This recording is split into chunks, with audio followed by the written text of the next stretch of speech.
Sometimes the real root is practical.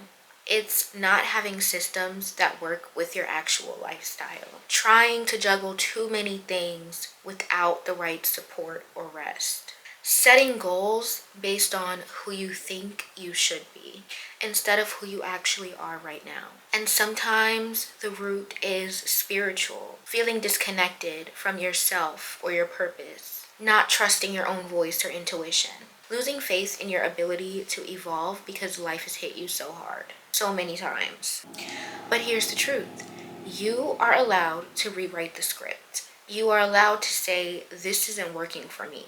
You are allowed to choose something softer, something that honors your capacity, your healing, your grace. You are allowed to choose self-compassion over self-criticism. Uncovering the root is uncomfortable, and it's easier to keep pushing. But real growth, it asks you to slow down, reflect, and ask, what do I actually need right now? So ask yourself, when did I start feeling like I always had to do more? Whose voices play in my head when I feel like I'm failing? What am I afraid will happen if I finally follow through?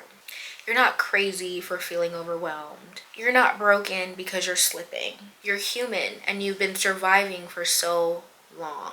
And now you're learning how to thrive. This was an excerpt from part 2 of my brand new ebook, The End of Starting Over, Your Guide to Healing, Growth, and Consistency. And if you want to dive deeper and follow along as I continue the End of Starting Over series, feel free to check out my book along with the free worksheet. Link to my stanza will be down below in the show notes or in the description. Hi guys, and welcome back to another episode of This Is For The Soul, and I'm your lovely host, Brianna Sade. On this podcast, we talk about all things personal development, mental health, spirituality, girl talk, you name it, we're gonna talk about it. So this week we're diving into part 2, and we are going to be getting real about the real root, as in the real root as to why we actually choose to start over. But first off, personal side note reflection. Mercury retrograde has had me effed up because I definitely did record this episode along with others, and I look back, I was going back to edit, and guess what? All of the episodes were in slow motion, so I literally had to do them again. But I guess it was a blessing because I wasn't really feeling it anyways, so and here we are back with take 2 of part 2. But y'all, when I say that this book is literally aligning with my life, I mean that. Because right now, I'm literally in my own season of completely starting over again. And truthfully, I have not been in the best space emotionally, and controlling my emotions has been a difficult thing for me my whole entire life. But this time it's not mentally. Like, I've had my mental struggles, but this specific time has been very emotional for me. And it's more so because deep down there's a lot of changes that has to be made. And there are a lot of things that I know that I have to do, but I'm having a hard time with coming to terms with all of these changes. And sometimes I do let my emotions get the best of me, which is not a very healthy thing to do. Being emotional, making emotional decisions leads to messy and unhealthy roads in the future. Some food for thought. But another quick side note, I also have been under the weather, have not been feeling my best. I've been dealing with that. And just moving through this slow, sluggish energy. Life ebbs and flows. There's going to be different times where we're feeling our best and where we're not. But right now I'm just feeling all the emotions. But on a more positive note, I finally moved into my new place. I moved out of the temporary housing and now I am here, and I'm slowly setting up my space, trying to make it feel more homey, more vibey. Because one thing about me, I'm always going to make my space feel like home. And that's what I'm doing. So I'm excited about that. And in the midst of that, I also have been wrapping up a lot of things at work. The kids, they finished summer camp, so it's back to school season, and there's things with that. So all the transitioning, all the things, it's catching up to me, and I have to slow down a little bit. But thank God for this little break that I have been blessed with. I was given a little 2-week break from work, so that's a good thing, that I have time to breathe and pour back into myself, because once again I've caught myself in this cycle where I feel like I'm doing way too much, or trying to do way too much at once. It's wild how it always happens to me, because I've been so used to doing everything, wanting all the things now. And it's like I'm trying to break out of this pattern that I have, but it almost comes natural to me. And also at the same time, I am very intuitive, and I can feel another shift coming. And it's not necessarily a bad shift, but I just feel like things are about to change for me in some way. And I've always been the anxious type, like wanting to know all the things, all the answers, like I said. So it's like, and even though I can't know everything, and if I have an inkling that something is about to happen, I'm going to continue to try and find the answers. And that is something that I can't do, because I cannot know everything. And the universe does a great job at hiding things from me and throwing curveballs and just showing me things that I'm not expecting. Because what would life be if you expect something to happen and that's the way that it plays out? Then there was no fun in that, right? However, on this journey, it's been a little hard for me to lean fully into blind faith and trust that I will be okay regardless, without spiraling, without searching for signs and answers and clarity. And sometimes we find the clarity through the chaos, and that's just how life works sometimes.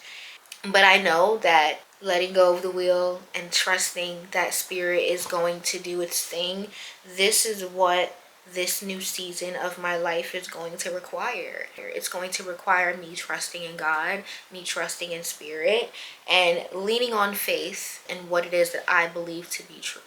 I've taken so many impulsive leaps in my life, so many transitions, and every time the universe humbles me in a way, and it shows me that not everything is meant to be for me, and that is okay. Like, this is what's working and this is what's not working. And yes, there are good things that are going on in my life. However, do I feel fully content and happy with where I'm at right now? No, not yet, but I'm getting there and I'm making my way. And I also know that I am on the right path, so it's just important for me to just keep going. That's the most important thing. Keep going. Every day is a new chance to start over. And what I've realized is that life requires constant pivoting, constant shifting, constant uncomfortable change. But the question is, will you accept that change or will you resist it? And it's in those moments of survival when you really start asking yourself, like, how do I fix this? What do I need to do? What do I need to hear right now? How can I get through this, right? And those are the moments when you have to trust spirit the most, because you have no other choice. You have no other choice but to. And I've been in situations like that where it's like I've ran out of options. And I think it's because I'm not meant to know. I'm not meant to be pursuing. I'm just meant to be trusting, and I'm meant to allow spirit to do its thing, right? And it's like, it might not feel right the first time to let go of control, or the second time. But the third time, that's when it could possibly land for you. That's when the moment of clarity could come through, because a shift happens when you have the right mindset. You can't expect for something to happen and you don't have the mindset. The key to the mindset is not giving up. That's the other thing. The shift happens when you have the mindset. But the key to having the mindset and the key to sticking with the mindset is not giving up. Embracing the change and being okay with what's to come, regardless of your circumstances. And let's be real for a second. Your dreams can be scary, but if your dreams don't scare you, then that could be an issue too. If you had the ability to go after anything that you wanted, the sky is the limit, what would it be? Even if it's possible. Like, think about that. Like, if you just could trace your dreams, if you had the money, if you had everything that you needed to pursue something, and you knew that this was for you, would you pursue it? Because sometimes it may feel impossible, but why is that though? And I really believe that usually the reason why our dreams and our goals may feel impossible is because, for most of us at least, we are surrounded or have been raised by people who don't have the bravery, or who did not have the capacity to dream as big. And a lot of people who are afraid to step outside of their own boxes, they may place you inside of that box too. And to free yourself, that is the difficult part. And that is something that everybody may not be capable of doing. It's possible, but some people might not achieve that. And people can project their fears onto you, whether that be consciously or subconsciously. Those dreams that you have, that idea, that calling, that passion, that sense of purpose that you have, it wasn't delivered to you by accident, babe. It wasn't. It chose you. And now it's your turn to choose it back. And if you don't answer the call, that's cool. The universe will find somebody else always. There will be always somebody to fulfill that purpose, somebody that's hungry. There's always that one, right? Life works in funny ways, and it has its ways where sometimes it chooses us. You have the choice to decide whether you're going to answer the call or you're going to decline it. Blind faith is hard. Trust is hard, but it's easier to stay stuck in doubt because it's familiar and it's something that we know. But let me say this. The world doesn't want you to trust yourself. It doesn't want you to thrive, be happy without constantly needing something. Whether that be comfort, security, companionship, validation, etc. And while all those things may feel good in the moment, chasing them endlessly, that will drain you. That will break your spirit. But unfortunately, this is what our society has been built upon. These are the values that our society go by.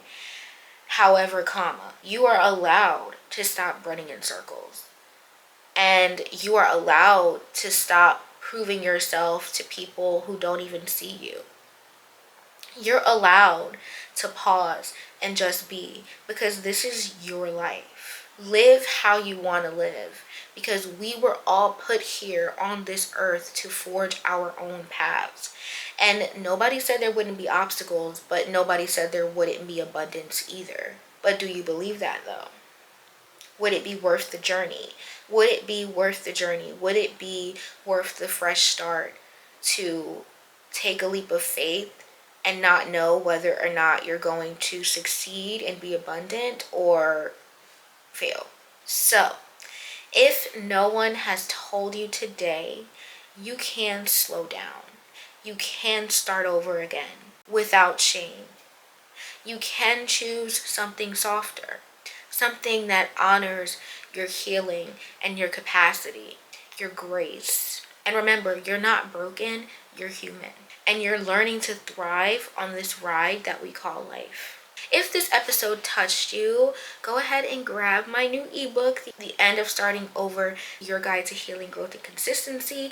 It's available now in my Stan store, along with the link to a free worksheet to help you redefine your relationship with healing, consistency, discipline, and burnout. Until next time, this is For the Soul.